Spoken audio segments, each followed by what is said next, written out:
My next guest returns to the Bellator cage May 14th at Bellator 154. Jordan Pretty Boy Parsons is back on the program. Jordan, how the heck are you?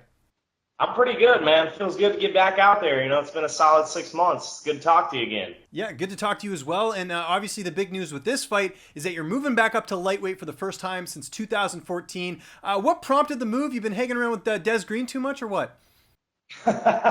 Well, really, it's just they made those new rules in California and such, and they talked to me last time I fought in California too. I actually put on 30 pounds the following day, and they've been discussing it for a while about getting rid of the IVs and everything, and I also felt that I was cutting a lot of weight, so it was unnecessary. I feel strong at 55. There's no reason to keep cutting down like I'm 20 years old anymore. You're coming off that split decision loss to Bubba Jenkins at Bellator 146. Do you feel like the judges had the wrong scorecard on that one, or do you feel like they made the right call? I mean, really, it's the thing that I saw was the kick that changed it for him, and other than that, I felt like I was pressuring pretty well. It's not my job to tell the judges what to do. I should have finished the fight and shouldn't have left it in their hands, but I try not to think too much on that. Could have went either way. Some people say yeah, some people say no. It depends who you ask. So I'm just trying not to dwell on that, trying to move forward from it. I took it as a lesson. And what did you learn the most from that fight? I learned that, as always, I saw before that my heart is pretty big, that you have to actually kill me to get me out of there. You're not going to just drop me and expect me to quit, that I can push any pace that I want and I'm not going to get tired through the whole fight, and that I don't have to worry so much about what my opponents do. I need to focus more on Jordan Parsons and what Jordan Parsons is going to do and improving my personal game. And what was the reception like after that fight? I mean, social media that night, I remember, was buzzing. That was just an incredible matchup. Again, I know you didn't get your hand raised, but I mean, you must have got some great feedback from that fight. Yeah, there was positive and negative. It depends. Like I said, it depends who you ask. The people that are for Bubba Jenkins were all down my throat, but a lot of people came through and said that I did a pretty good job, which I don't feel I performed at my best, but still, I felt like I showed that, like I said, that you're not going to just put me out of there and make me quit. There is no quit in Jordan Parsons, and people learn that. And I think every time you step in front of me, you're going to know that it's a serious fight and there's real danger there. Let's talk about your opponent here, taking on Adam Piccolotti, who is 7-0. How do you think you match up against him? I match up pretty good, to be honest. He's a little bit taller. I like fighting those kind of guys. He considers himself a grappler and a Muay Thai guy, I see. So that works out for me. I love grappling. We can see what happens. We can toss some hands, throw a couple kicks in there. We'll see what happens. He's probably thinking that he's going to be a little bit bigger guy, but I fought a lot of fights at 155, and I walk around a solid 175, so we're going to see what that's like. I feel more explosive, a lot stronger. I feel even faster, and there's no stress on my shoulders from that weight cut. That weight cut is a serious thing to 145, so I'm pretty excited about that. We're going to see. He's going to have to push a real pace to deal with me. Now, as far as your opponent there, he's got the undefeated record. Last time you fought an undefeated guy, you ended up beating him. Does that add more motivation to the fight, knowing that you could be the first guy to hand him his loss? Last time they had an undefeated guy out there, he had that arrogance about him. I understand having that confidence from being undefeated. I was there once myself, but they also don't understand what it's like to be in real danger. I haven't seen anything where this guy's been put in a situation where it's real pressure, where he's been in actual trouble. He's like that other undefeated opponent. He hasn't fought anyone that's tested and tried, so he's going to have to learn today. Good stuff. And obviously, you train at the Blackzilians, just a great camp out there in Florida. Who are some of your main training partners ahead of this matchup? Oh, we got a lot of people out here. Michael Chandler's actually out here for this one, too, who's also on the card. Like you said before, I got Des Green out here. You got Carrington Banks. You got Abel Trujillo. You got, oh, man, that's just a couple. You got even Pat Curran came out here in recent weeks training out here. There's a lot of the guys that you don't know as well. And then some of the larger guys, too. You got your 170-pounders like Danny Roberts, who just fought recently, and he's been here through most of my camp. So I'm getting a lot of looks. I'm getting tall looks. I'm getting short looks. I'm getting guys southpaw. I'm getting guys orthodox. Like I said, I'm not focusing so much on what my opponent's going to do this time as far as rounding my whole game and just becoming better. You got serious black belts out here, like Gilbert Burns. That's a world champion level black belt. We got real grapplers. We got real strikers. Kickboxing out here. Everybody knows that. Rumble out here knocking people out. Not sparring with that guy, but you have that kind of talent out here. Sean Soriano, it's real. When you come in the room, there's no easy goes ever.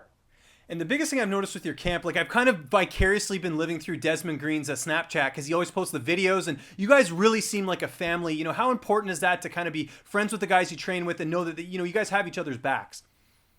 Yeah, most definitely. I mean, you got to have those guys day in and day out. We're going in there and grinding. We're beating up on each other. There's days when somebody's not feeling so well or this guy's kind of low, but everybody else is going to come in the room and they're going to have that high energy. They're going to boost you up. Those people will ask you what's going on. You know, they'll actually care for you, and that helps. When you need something, somebody will be there. You don't have to ask. They step out and they'll speak to you. They'll let you know that they have your back. I feel like that's important because we step away from our actual families and friends, and we don't have that support system. So to have that, you know, to move into that and just have that from people that you just meet, that's an amazing feeling. Everybody's welcome when they come in. It's a great thing. You know, it's like a good morning from everyone. It changes your mood. Now I'm up here in Canada, up here in Toronto, and there's actually a Canadian connection right now going on at the Blackzilians. Evan Boris is up there, I know, working on your striking and things like that up there at the Blackzilians. How nice has he been, you know, as an addition to the team? Evan's amazing. He actually just walked past and told me to tell you hello, and he's great, man. He really cares, and that's the best part I've noticed about this camp. Like I said before, is the people that come in, the coaches, along with the fighters, everyone really truly cares, and they put their time and effort into it, and they put their soul into it. If you know Evan personally, you understand how he takes his job very serious, and he's very compassionate about it. And it really is his passion in life, and he pays attention to the small details. He's there with you 100% of the way, and for me, that's been a great thing for my striking. It's helped a lot. And, you know, you mentioned Michael Chandler training with you. Obviously, you made the move last year, you know, from Alliance to the Blackzilians. You know, how has that transition been? I mean, it seems like this is kind of like a perfect fit for you as far as, you know, making the move and also just the training partners you get.